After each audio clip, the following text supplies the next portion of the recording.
Hey, what's going on, everybody? Welcome back. In this video, we are looking at the Monday Night Football picks between the Bills and the Titans. So let's get started. This will close out Week 6. This week, we also have NBA action starting tomorrow, so I'll have videos out for that every day, maybe even later today for tomorrow's games. NBA is super fun. DFS Sports, my favorite one, especially the way NFL has been going recently. It's been kind of rough. Yesterday was pretty much all over that Chargers-Ravens game, and that one just didn't come to fruition at all. Ravens just dominated and they ran the football a ton. So it just wasn't that good of a day. But if you guys, I hope you guys did make some money at least. Looking at today's games, or just today's game, we have the Bills and the Titans. This one should be pretty high scoring in Tennessee. The Bills defense has been super powerful, so I think they could maybe hold Tennessee to like maybe 25 or so points or under 20. But let's get started. As always, if you enjoy the videos, hit the like button, subscribe if you haven't already. You can follow me on Twitter at the DFS Process for updates, especially for NBA once that starts. There's a lot of injuries there. And if you want to join us, you can visit the website. Do for some positive days for NFL and the NBA. Should be fun because I really love NBA. But looking at the snap counts to start, the Bills wide receivers last week, it's been an interesting development with Cole Beasley. He has gone from playing huge amount of snaps in the first couple of weeks. If you look at week 1, he's on the field for 91% of snaps. Week 2, he was on the field for 60%, so it's starting to go down right away after the first week. Week 3, he played 66, but then recently week 4 and week 5, he's gotten barely over 50% in week 4, and then last week he got under 40%. So it has been kind of tough to trust Cole Beasley. Especially in showdowns. I know his price tag is really nice at $5,400, and this is a pretty good spot against Tennessee's bad pass defense. But if he's not going to be, if he's losing some snaps to like Gabriel Davis or like even McKenzie or Kumaro, then you probably are going to get some nice leverage off of Cole Beasley because people will see that price tag and jump on him. But in reality, I think like going to Gabriel Davis for a lot cheaper, maybe that could pay off on a showdown. So for that reason, I would rather just stick to the top two dogs, which are Sanders and Diggs, or go all the way down. I think Beasley might be a guy that I'm not that on today if his snaps continue to trend in that direction. But on DraftKings, Sanders is 86, Diggs is 96. There's only a $1,000 difference between the two. So I have to go with Stephon Diggs over Emmanuel Sanders. Sanders had a couple of big games this year, and those were when he scored 2 touchdowns in each one. Obviously, if you have two touchdown games, that's going to boost your overall ceiling, and it's going to boost your average fantasy points. But he's still not getting as targeted as heavily as Diggs, and I would expect Diggs to find his way into the end zone. This is one of the best matchups he's had against this bad Tennessee team. They are taking shots with Diggs downfield. He had a 61-yarder that he kind of just stopped after he caught last week. He caught it, and then he just stopped, and then got tackled inside the 10. I think he could have, if he caught it and just kept running, probably would have got the touchdown. But Diggs is due for some touchdowns, obviously, with all the amount of targets that he's getting. He's looking at almost 10 targets a week, most weeks. Last week, only 5 targets. But that definitely looks to be an outlier compared to what we know from Diggs throughout his time in Buffalo. So Diggs is one of my favorite plays on the slate. If we look at the running backs in Buffalo, also, Devin Singletary is losing a lot of playing time over the last couple of weeks to Zach Moss. He barely played last week. He only got 15 snaps, while Zach Moss played 74% of snaps. And on DraftKings, Zach Moss is only $7,000. A lot of these Bills studs are kind of affordable. I like the price tag on Zach Moss. He's getting you at least 10 touches a game, most likely 15 or so touches a game. Some of those are coming in the receiving department with the targets and the catches. He's getting utilized at the goal line with the inside the red zone. So I got to like Zach Moss. He's only $7K. Dawson Knox, he has been a killer this year for the Bills. Awesome player. He has 5 touchdowns. He has touchdowns in 4 straight weeks, 5 in his last 4 games. And that's because he's just on the field the whole game now. Look at his snap counts last week. He just didn't leave the field much at all. He was on the field for 96% of snaps. Week 4, he's on the field for 81% last week. Dawson Knox wasn't the only tight end. He was splitting some time. So now that Knox is basically like the only receiving tight end on the roster, he's just on the field a lot, and he's getting utilized not only in the red zone, but Josh Allen's willing to take some deep shots with him. In terms of the Tennessee guys here, Julio Jones is only $6,600. A.J. Brown is currently questionable with an illness. Hopefully he plays. If he doesn't, then Julio becomes even a better play just in terms of the targets that he should get. I expect Brown to probably suit up today, though. But Jones missing in the last couple of games. He has 12 receptions in 3 games so far this year. Getting targeted a decent amount as the second receiver. But in this one, they are going to have a tough matchup against the Bills defense. They've been the best defense in football this year, not only in terms of just limiting teams to points, but also getting turnovers, getting sacks, and overall just getting a ton of fantasy points as a defense. And Julio Jones and Ryan Tannehill, they're going to have to throw the football in this game. They should be trailing, I would expect. I think it's going to be a high-scoring type of game. They might try to run it with Derrick Henry early in the game. But personally, I'm not that fond of Henry on a showdown today, at least, because I just don't think that they are going to be able to run it with Henry 30 times. I expect them to have to throw the football, and the Bills' run defense is one of the best in the league, so it's going to be tough, especially if Henry does what he did last week and doesn't get any targets in the receiving game.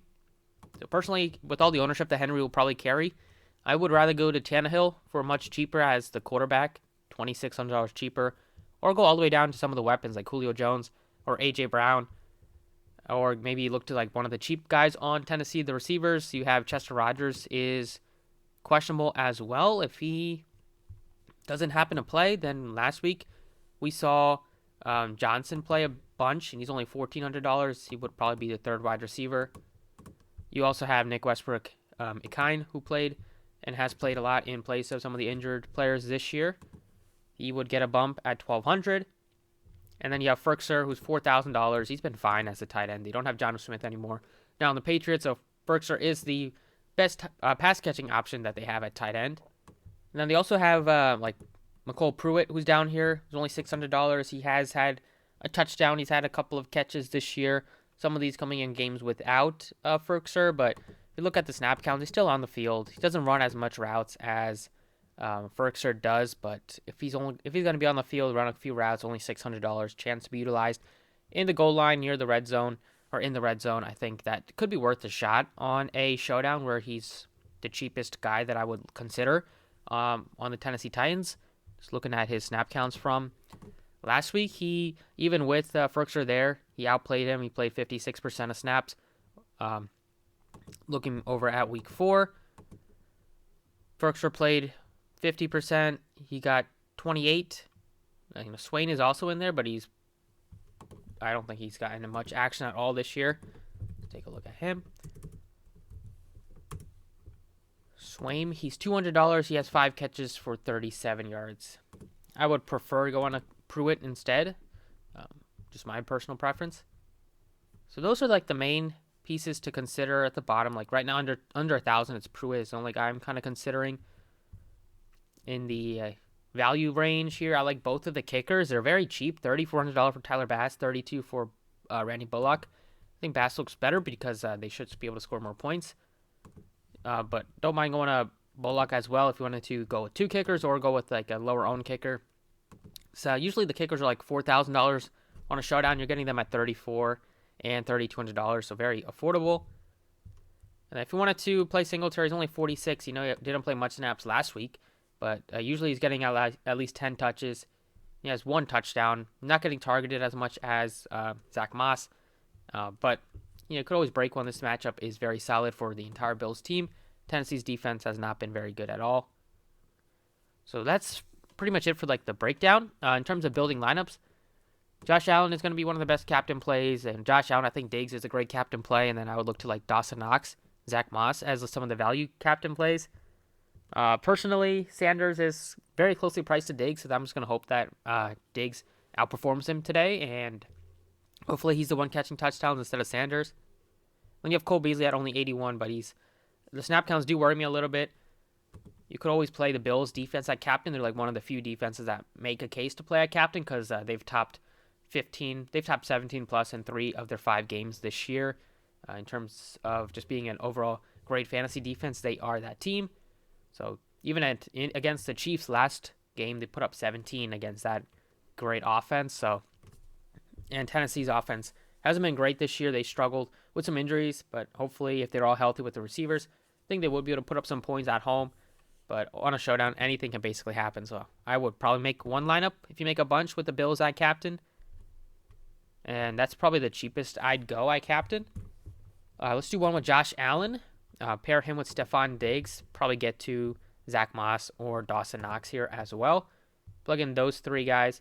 Looking for somebody to run it back with on the Tennessee side would be Julio Jones right now. Is one of my favorites just at that price tag, $6,600 in a game that they're going to have to throw the ball a lot. At the bottom, we can maybe throw in Pruitt, who's only $600. And now we have $6,400 to work with. We just miss out on getting up here to Zach Moss, who's $7,000. So maybe we can go instead with maybe set Devin Singletary at 46 and then be able to upgrade. Or this one we could play Rennie Bullock and Tyler Bass here if we wanted to get the kickers involved. That's one thing that we could do. Or we can, instead of playing Dawson Knox here, we can play Zach Moss. Maybe try to get up to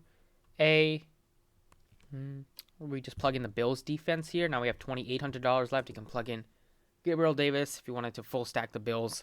This is probably one route that you could go with. Let's do Stephon Diggs at captain, save some a little bit extra money, so we'll be able to pay up for, definitely be able to get up to Zach Moss and or Dawson Knox here. 76 for Dawson Knox. This one we can probably plug in Pruitt, and we can go with Julio Jones here at 66. Now we have $8,000 left. You can plug in A.J. Brown if you wanted to run it back, or just play Zach Moss and hope the game turns into a shootout. And you get a 4-2 stack here. You get Josh Allen. You don't get Ryan Tannehill in here. So maybe if you wanted to do that, instead of playing Julio Jones, you can play in Ryan Tannehill and then go down and plug in the Bills defense at $4,800, or plug in Devin Singletary or something like that. So definitely going to have at least 4 Bills. I just think that they are so many different guys that can produce on that team, and I expect them to win and probably cover the spread as well. And the pricing is just very favorable. And a lot of the guys like Knox, Allen, Diggs. Allen is super expensive, but he should be with the amount of upside that he presents. Tannehill, I like him more than Derrick Henry based on the price tag and the fact that I think they're going to have to throw the football a lot in this one. Let's do one value captain with a Dawson Knox or Zach Moss here. If we do Zach Moss, plug in Josh Allen, we'll probably be able to get to Tannehill, Diggs. We have $3,650 here now, so let's see if we try to get to Julio Jones, you can do that, and then you can plug in Pruitt as $600. So you get both quarterbacks. You get Tannehill paired with Julio, and you get Josh Allen paired with Diggs and Zach Moss. So this is another route that looks pretty appealing. I think this one's pretty safe if you expect Tennessee to stay in the game. And then maybe we'll do one last one with the Bills defense at captain. Plug them in there. Let's see what the price tag is on defense. There's only $7,200. Open up a ton. Get to Josh Allen, Diggs, Knox, maybe even Zach Moss as well. Now we have 58.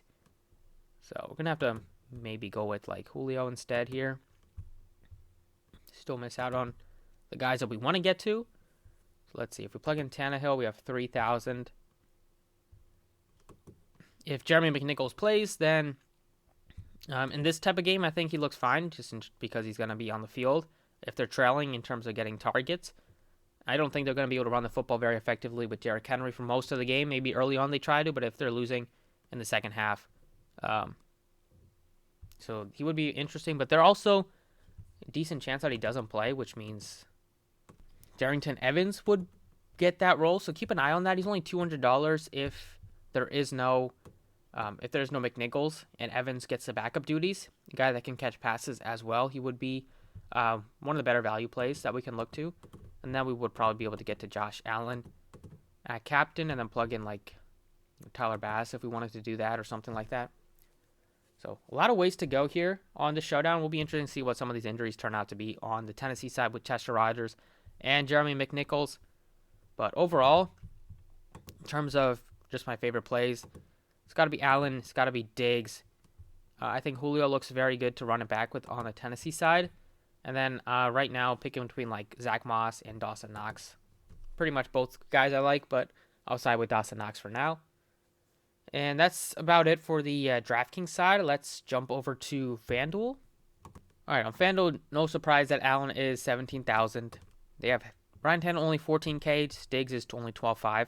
That looks great on Stephon Diggs. Julio and AJ Brown are pretty similarly priced, so you can make a case for Brown. But if he's dealing with an illness or anything like that, it might be decided with Julio on both sites and just hope that he goes off. Then you have Zach Moss, Dawson Knox, pretty affordable. Emmanuel Sanders looks better on FanDuel now that he's like $2,500 separated from Diggs instead of just being $1,000 difference on DraftKings. Singletary's only 8K, so he's cheaper than Tyler Bass, so maybe he looks a little bit better on FanDuel than Bass does on DraftKings. Cole Beasley's all the way down here at 75. Now, that price tag is worth taking a look at. On DraftKings, he's 54, so he's more expensive than like Singletary and some of these other guys. But now that he's cheaper than the kickers on FanDuel, he still gives you some upside. He's on the field for at least 40% of snaps more if he's playing well. And all the way at the bottom, maybe you can look to like Davis as a punt play or somebody like that. Pruitt is 55 if you wanted to go with him or somebody like that. But plug in at least the main guys here are Diggs and Josh Allen. Leaves you with $10,000 left if you wanted to plug in Tannehill. You have 8,250. So now we can maybe look to like, if you do want to play Beasley, he looks good on FanDuel at that price tag. Go Beasley and you can go Dawson Knox. A little 4-1 stack here on FanDuel. Probably is one of the routes I would look to. Wanted to, instead of going to Tannehill, you can plug in Julio, hope that he gets into the end zone. Now we have $3,000 left. You can upgrade from Knox to like AJ Brown. Want to go with both of the weapons out there in Tennessee. Or you have $10,500 to upgrade from Beasley to Sanders. And then 95 if you wanted to upgrade from Dawson Knox to Zach Moss.